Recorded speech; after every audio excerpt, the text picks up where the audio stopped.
Hello everyone and welcome back to another video from Crazy Gamer.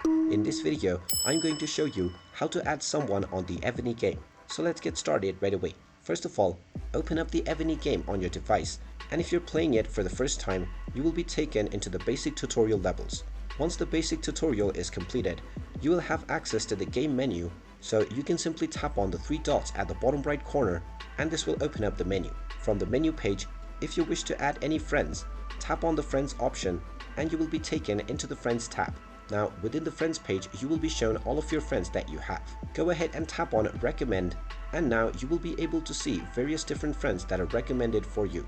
You can simply tap on the add friend button at the right side, or you can also tap on the search box and enter a player name that you would like to add into your friend list. Once you find your player, you can simply tap on their profile and you can tap on the friend icon at the top right corner and you will see the add friend option.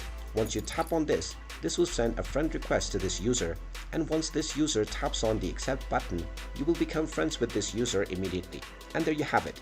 That is how easy it is to add someone as a friend on the Evony game. If you find this video helpful, make sure you hit that like button and subscribe to our channel if you haven't done so already. Also ring that notification bell to never miss another update from us. Thank you for watching and I will see you again in the next video.